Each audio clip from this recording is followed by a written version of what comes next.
Hi, good evening. Kavod Haraf, how are you? Thank God, what the show? Baruch Hashem.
Looks like we're going to the next chapter. Kuf Yud Dalet, 114.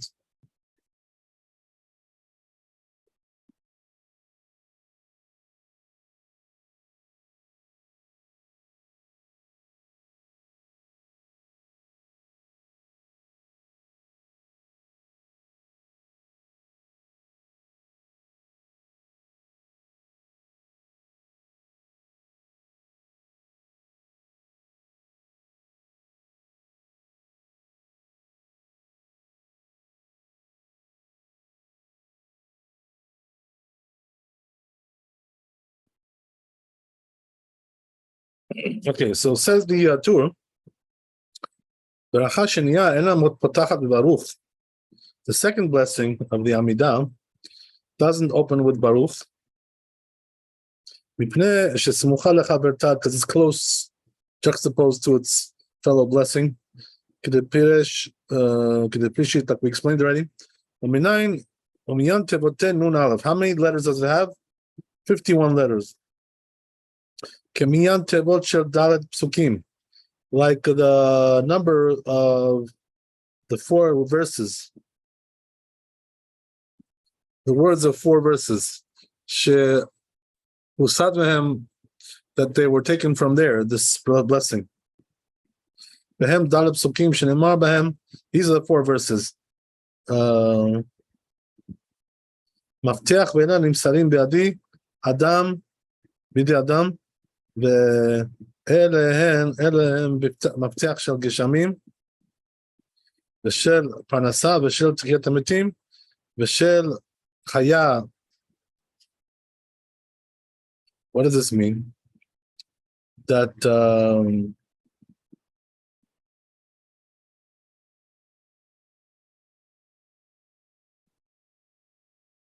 there's a concept like this in the words of the sages, that there are four types of keys that are not given over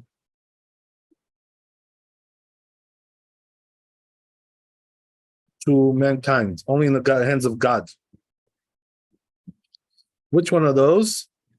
Maftiach shel geshamim, the key for rain, b'shel parnasa, for sustenance, b'shel tchiyat hamitim, and for the resurrection of the dead,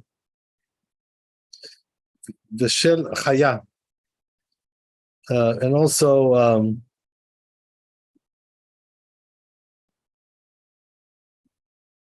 length of days, right? The lifespan. The simanea maftiach. So these four add up to the word maftiach, abbreviation, which means keys. Matar, parnasa, tchiya, chaya. These four things that we mentioned. Shel matar dichtiv. Where is it written about the rains? It says, Yiftach Adonai lecha et otzaro atov. Hashem will open to you his big storehouse.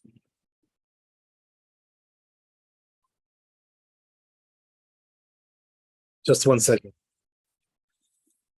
Hello? Okay, how are you? We're doing the class now. You should come in on Zoom. Then we'll talk on. Then we'll talk. We'll talk later on the phone. Okay, see you. Okay, see you. All the best.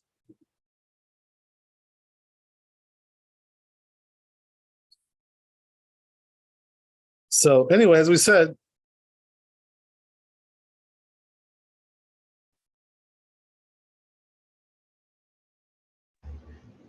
You said rain that Hashem opened up to thee. there are four things, right? So the verse says, "Iftach Adonai lecha et otzaro atov." Hashem will open for you His good storehouse. Et hashamayim, the heavens, latet matar tzecha beito, to give the rain of the land in its time. Ubo chav gimel tevot. Over there we have 23 words. The shel parnasah, and also parnasah, which is income, in sustenance. Tichtiv, as it says in the Tehillim. Where is this? Kuf Mem Hey, 145. Potech et yadecha u'masbi al ha'aratzon, like we say every day, right? In the Ashrei. You open your hands and you satiate to all the living their wants, their wishes, their needs. That's Zayin Tevot. Over there we have 7 words. Shel Chaya. What about childbirth? That's what it means, right? Kedichtiv, as it says in the pasuk, in the verse, Vayizkor Elohim et Rachel, that God remembered Rachel to give her children. Right, so it's talking about childbirth there. V'yiftach et Rachma, and he opened her womb. Ubot Yutevot, and over there we have 10 words. V'shel Tichya, and also resurrection. Dichtiv, as it says, V'datem ki ani Adonai Elohechem. You shall know that I am the Lord your God. It says in Yechezkel, when I open your graves, and remove you from your graves. Over there we have 11 words. Altogether, add them up, we have 15 words. And we mentioned also in that blessing, the second blessing, the rainfall. Right? That the Hashem has the might to bring rains on the earth. Shomer, that it says, Mashi Baruch Hamayda Geshem, right? That he passes the wind and brings down rain. Titnan, as it says in the Mishnah, Maskirin Gibrot Geshamim, that we mentioned the might of the rain in the blessing of the resurrection. The Ta'ama, what's the reason why? So he says, because the connection is just like the ones who are resurrected, they live forever.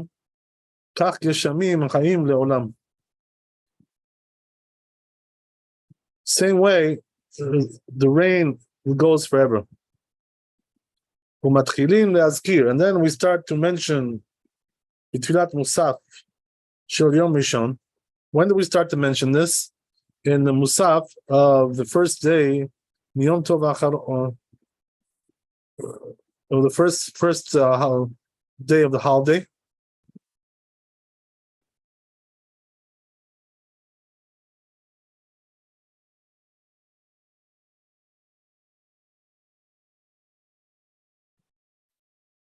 Yom Tov Acharon Shel Chag. So we start on the last day of the holiday because we don't want to start in the beginning, since we don't want the rains at that point. Why don't we want the rains? Because we're trying to go and stay in the sukkah, right? So that's going to bother us if we have rains. So therefore, we wait till the last day of the holiday, and over the last day already we're not in the sukkah anymore. So therefore, we start to pray for the rains, to mention the rains. The truth is, right? Okay. When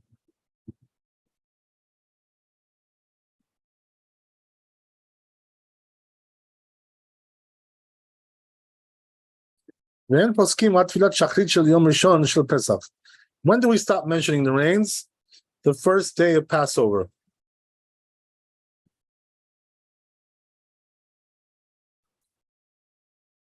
in Musaf already there, at that point, we stop mentioning the rains. So he says, but in Shachrit, we do mention in the morning. Riomer, as it says in the Mishnah, Rabbi Yehuda says, Ha'over lifnei teva b'yom tov acharon, the one who prays on the last day of the Yom Tov, shel Chag Acharon, of the last holiday, which is Simchat Torah, right? Shmini Atzeret. Mazkir Arishon, he mentions the first one. He mentions it, the Shachrit. Ha'acharon Mazkir. I'm sorry. The last one mentions it, which is Musaf, and the first one doesn't mention it, which is Shachrit. Perush Oto Shemitpalel Musaf. So it means that, as we said, right? Okay. Good. It says in Yerushalmi, Rabbi Abba B'Shem Rabbi Padat, that this rabbi, named this rabbi, Amar Asur Liazkir Ad She'azkir Shliach Tzibur. You're not allowed to mention the rains until the Shliach Tzibur mentions it. U'Persha Ravad, and the rabbi explains, Yachi Perusha, this is what it means. Asur Liazkir, you're not allowed to mention Ad She'achriz Shliach Tzibur, until the Shliach Tzibur announces in the community that we have to say it.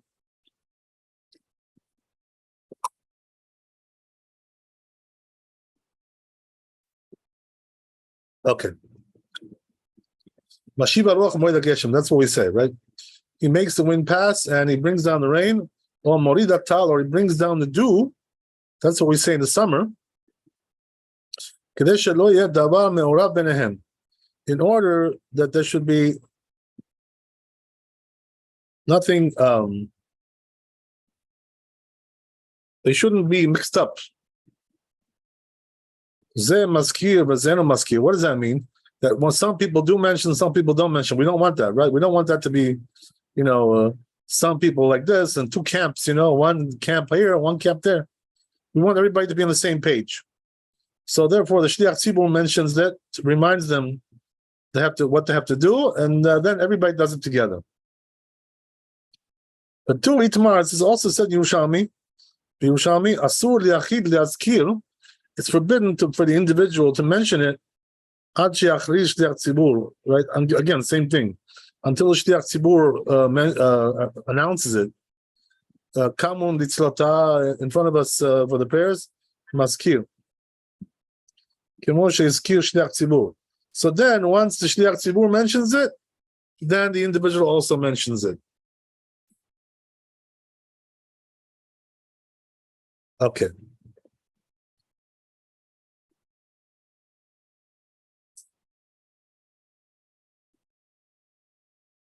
So it says, it's considered to be as if the Shliach Tzibur already mentioned it. Once he announces it. Perush haba lebet knesset means like this, right? Person who comes to the synagogue, v'amdu ha'am leitpalel, and now the people stood up to pray the Amidah, Musaf, v'lo shama she'achriz Shliach Tzibur, but he didn't hear, right, that Shliach Tzibur announced that we have to mention Mashiach Baruch Hu Dageshim. Mazkir, he mentions it. Even though he didn't hear it from the Shliach Tzibur, because everybody's doing it now. The Kakatab Abi Ezri, that's what it says also in this rabbi, that it's forbidden for the individual to start his prayers, the Tfilat Tzibur, before the community starts. Even if he's sick, or anus, or he's unavoidably prevented by something, because it's forbidden to mention Ad She'omar Shliach Tzibur until the Shliach Tzibur says, Ben Belachash, whether in the silent prayer, Ben Bekol Ram, or in the out loud prayer, right, the repetition, Aval Im Ba Bet HaKnesset, but if he came to the synagogue, והציבור התחילו להתפלל, and the community started to pray, יכול להתפלל להזכיר, he can already mention it, right? אף על פי שלא שמע משליח ציבור, Even though we didn't hear from the Shliach Tzibur. Why? Because he came in late. He didn't hear it. Tana batel uveruchot lo chiyavu chachamim leazkir. Right. So it says also another thing in the Gemara. Betal, right, which means the dew. Regarding the dew and the wind, the rabbis didn't require us to mention these things. In other words, it's optional. If you want to mention it, you could. Not really an obligation.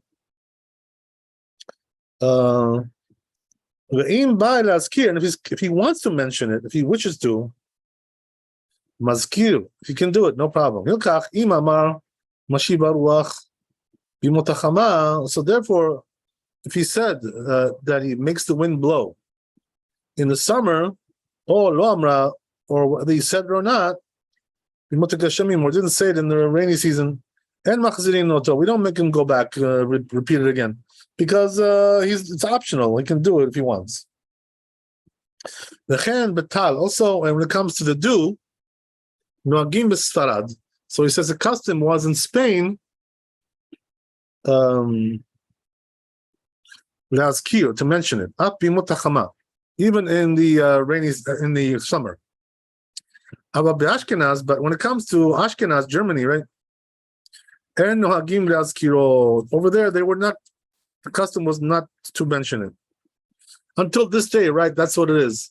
The Ashkenazim in the summer, they don't mention the wind, and they don't mention the dew. But we, the Sfaradim, we mention the dew, right? We say Morida Tal.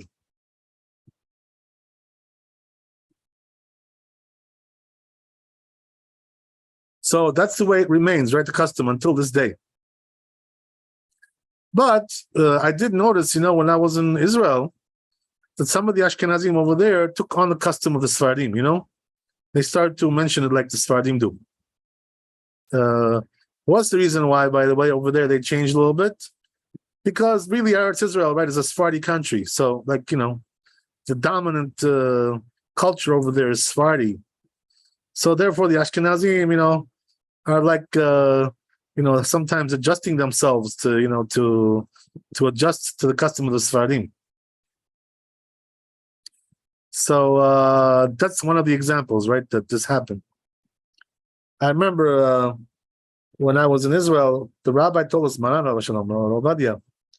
he told us that there was, it's a whole story behind this, that Eretz Israel was always a Sephardi country, all the way from the time that the temple was destroyed. There was a Sephardi community there, but there was no Ashkenazi community. So because the Ashkenazim really, that whole sect was created later on. It's something which, is something newer. Didn't exist at that time, Ashkenazi. No such a thing like that. So what do you call it? So what happened was that Eretz Israel, because of that, was always a Sephardi country. And then what happened was that about 300 years ago, approximately, the Ashkenazim started to come into Eretz Israel. They start to make aliyah, immigrate to Eretz Israel. So what happened was that before that, apparently, since the Ottomans were ruling over Eretz Israel at that point, before the British came, the Ottomans didn't believe that the Ashkenazim were real Jews. They thought they were like some kind of fakes. Blonde hair, blue eyes. What kind of Jew are you, right? Jews don't have features like that. So therefore, they thought, the Turks, the Ottomans, that Ashkenazim are not real Jews. So they wouldn't allow them into the country. They didn't allow them to immigrate into Eretz Israel. So what happened was that the influx of the Ashkenazim didn't really start to come in until the British mandate took over, right? The British rule took over in Eretz Israel, and the Ottomans were defeated. And the British were allowing the Ashkenazim to come in, but the Ottomans thought that they were fake Jews. So they weren't letting them in. This is what happened, throughout the history. This is the history. So the thing is that because of that, when the Ashkenazim started to come in 300 years ago, they were like a small minority in Eretz Israel. They were like, not really something significant so much. So what happened was that, there's a rule like this in Halakha, which is brought down in the book Avkat Rochel, which is written by Ma'am Bet Yosef, also that book. It says over there in Siman Reishut Bet, chapter 212, that if a community is moving, right, or people, individuals are moving from one country to the other, so the ones who are immigrating and coming in have to accept a custom which is already established there, and assimilate into that. This is the rule of halakha, So, according to this rule, the Ashkenazim, as they were coming into Eretz Israel, they should have assimilated into the Sephardi culture and taken on the Sephardi customs, But for some reason or other, they didn't do it fully because they had some, disagreements about this. So the truth is, the rabbi told us that they had a bet din about this. They had a court. They convened of three of their rabbis, the Ashkenazim. They took a vote, whether they should assimilate into the Sephardi customs or remain Ashkenazi, So it turns out, right, that there was like 2 against 1, and the majority said that they should not change. So therefore, the Ashkenazim, stayed Ashkenazim in Eretz Israel, even though they were like immigrants, basically. But the point is like this, that in order to appease the Sephardi community, the Ashkenazim took on some Sephardi customs, like partially, So I guess this was one of them, that they took on the customs of Sephardim to say Moridatal, to mention the dew during the summer, even though in Europe they didn't do that, but they started to do it when they came to Eretz Israel. That's a whole discussion in itself. But anyway, right, this is what we're talking about here. So then he goes on,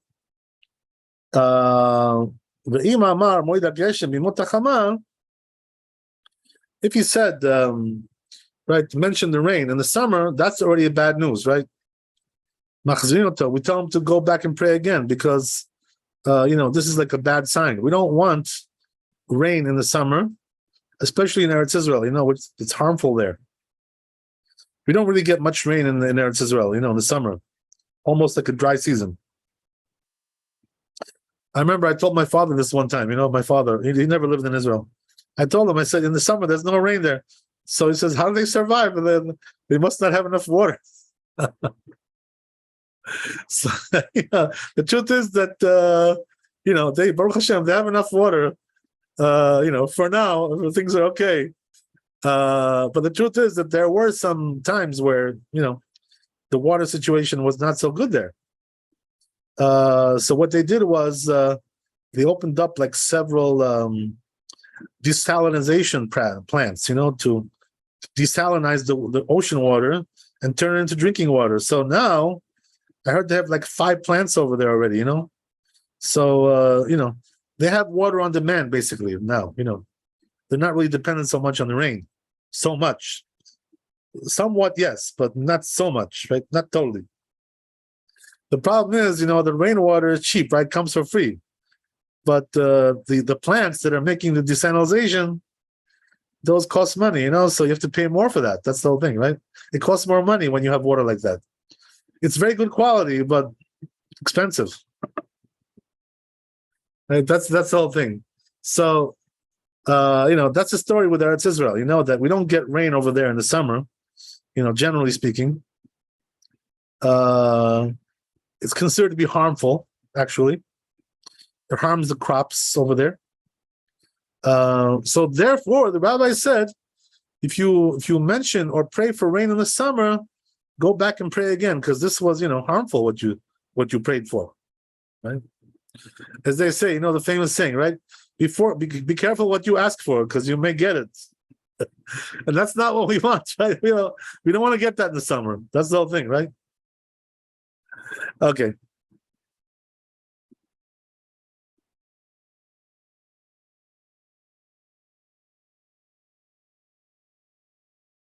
So he says like this, right? If he finished the blessing after he mentioned the rain in the summer, he has to already go back to pray again from the beginning.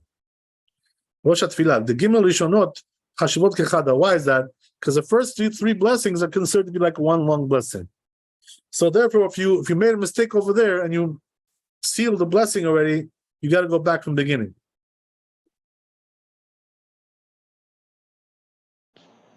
Rabbi, yeah. I just have one question. This change of I don't even know what to call it. You don't think that God is bothered by this apartheid Jewish sect? I'm not following you. Ashkenazim and Sephardim, shouldn't there just be one? I mean, you're talking about that. Oh, yeah. Well, if this happened, it's the will of God. Even though this is not the ideal situation.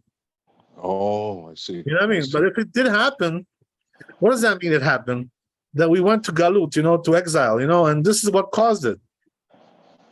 That we were scattered all over the world. You know what I mean? So came up different customs. So I see. Which one do you think he prefers? And well, don't ask me because I'm biased. Well, I'm not. I mean, towards anybody actually, but the truth is, If you think about it this way, if someone is an alcoholic, right, they can't touch alcohol. They have to have a rule that says, do not touch any alcohol at all, ever, ever, ever. Okay. But someone who's not an alcoholic can drink a little bit, but not to excess. So the Sephardim lived close to Eretz Israel and were able to maintain the customs that were similar to very, closely aligned with what originally was intended. But the further away they got from Israel, the more temptation there was to behave the way non-Jews would behave. So they had to have all these extra, boundaries and laws and fences and whatnot. And it's what it takes for them to maintain their Jewish identity. Well, I understand what you're saying. The truth is, that Maran, my rabbi, told us one time. He says after looking at the whole Shulchan Aruch, so we have there, two opinions, right? We have the Shulchan Aruch and the Ramah, which is the Ashkenazim. So it says, I found that about 80% of the time, the Ashkenazim are more stringent than the Sephardim, So basically, right, the Ashkenazi system is based heavily on stringencies, In other words, they added more stringencies after the Talmud was already sealed.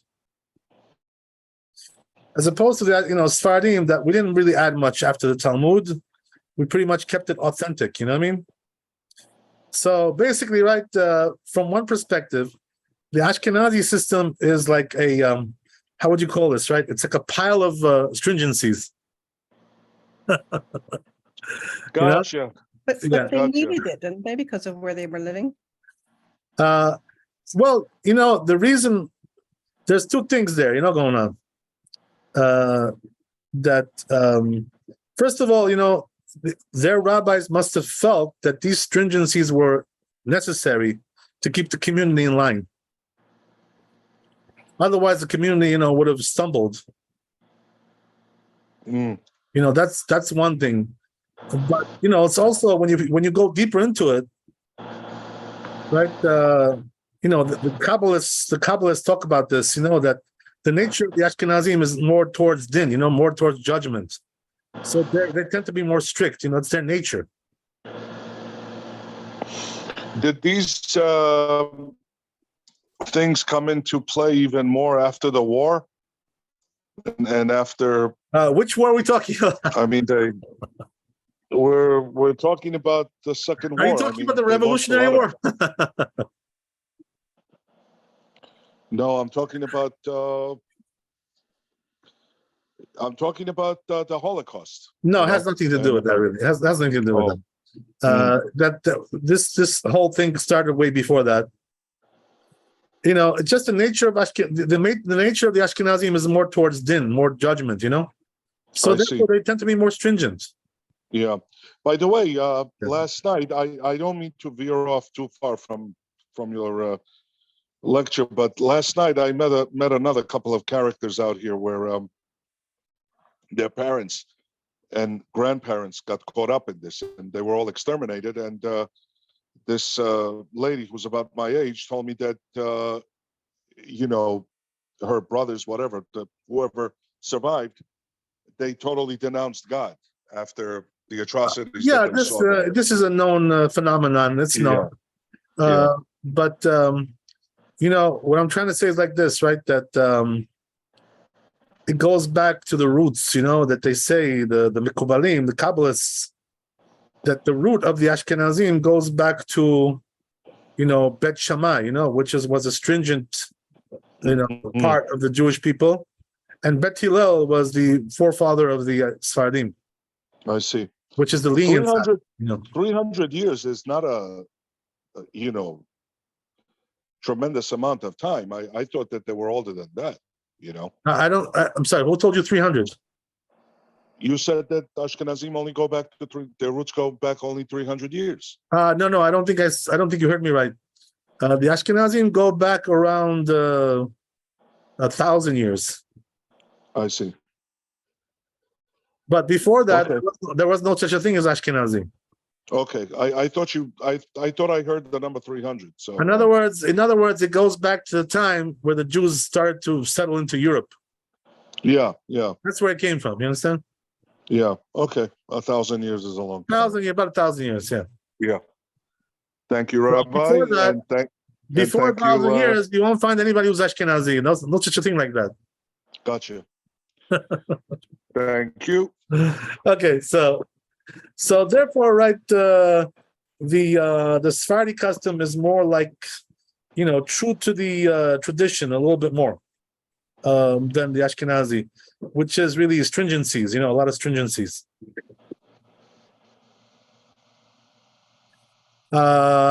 In fact, even their rabbis, some of their rabbis, mention this and they criticize it. They say it's not a good thing to have too much stringencies because it makes people, go away from religion.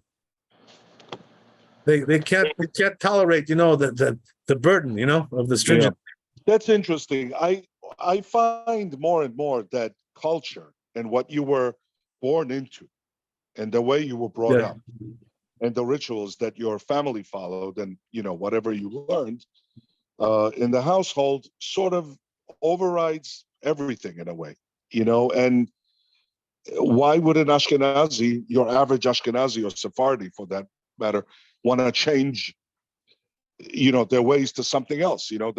That's the way they that's what they have respect it doesn't fit into their lifestyle, what I mean? Yeah. Doesn't fit in, doesn't, Yeah, But anyway, so, it's a whole discussion.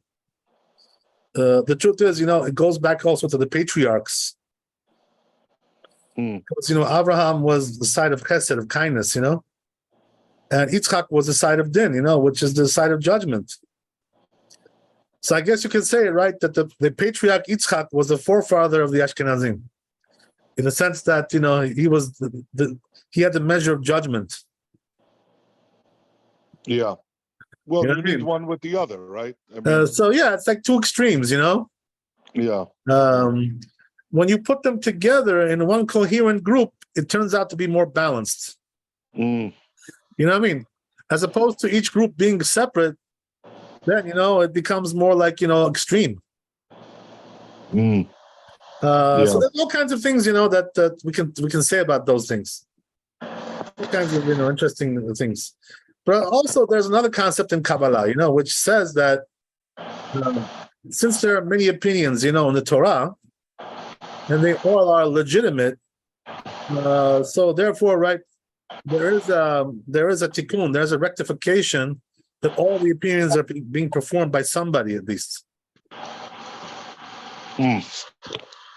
Somebody's doing somebody's doing every opinion. So that's considered to be a good thing also. Okay, whatever, it's whole discussion, right? But anyway, right, I don't want to bore you with all that stuff. We'll get back to the reality a little bit.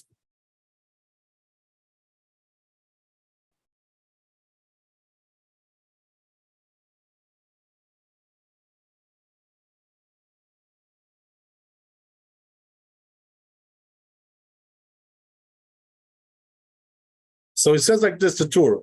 Katav Avi Ezri. It says the Avi Ezri. When you have to return, right? Don't have to go return to the beginning of the blessing. Ela Choser ve'omer. Just he goes back and says Mashiach Baruch Hamoed Hashem. He says, right? It brings down the rain, mentions the rain. And continues from there. So it says it doesn't resemble the case where he says, right, it brings down the rain in the summer. Over there, in that case, you have to actually go back to the beginning of the bracha, beginning of the blessing. Because over there, right, he's returning to the beginning of the blessing. We just continue to say, right, that the rest of the words of that blessing. He doesn't nullify that which he mentioned, right, that he mentioned improperly. Same thing also applies in the winter, he says. To say these words, after Moed HaGeshem. But when it comes to the rainy season, the winter, it's already recognizable. When he says already Moed HaGeshem, because the summer he doesn't mention it, and now he's mentioning it. So you can see the difference, right? That's it's recognizable. So it says the Rosh, he says, that which we said, right? If he didn't say it brings down the rain, that we make him go back. That's only finish the whole blessing. Then he has to go back to the beginning of the prayers. But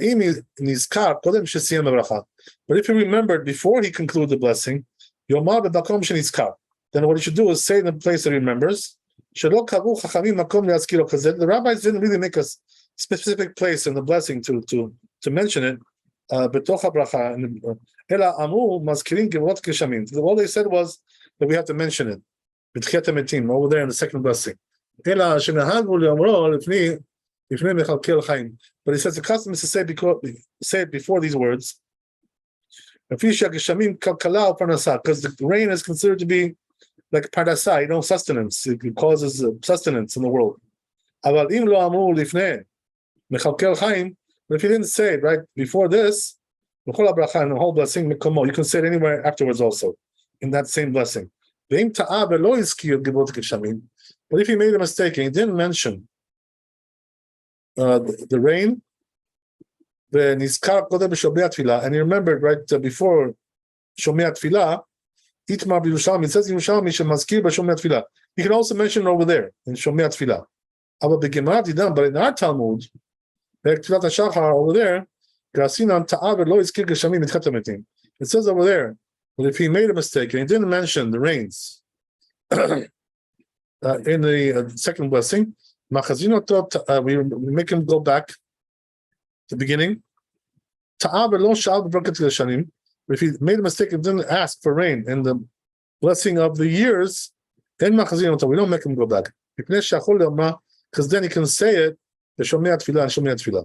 Because of the Azkara and no Takana. So you see from there, when it comes to mentioning, you can't really fix it up in Shomei Tfilah. What's the reason why? Because he says the asking for the rains, which is like a request.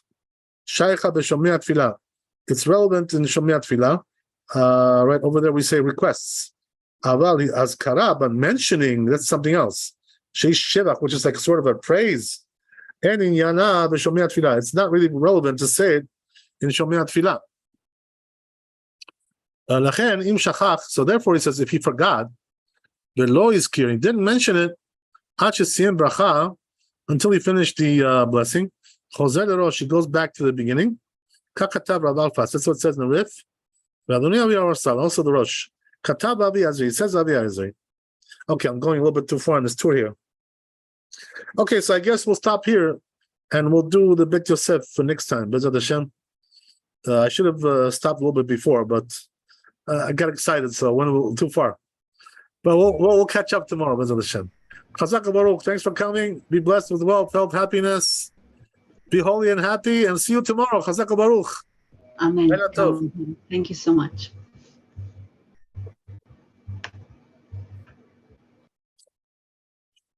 forward. Yeah, hold on.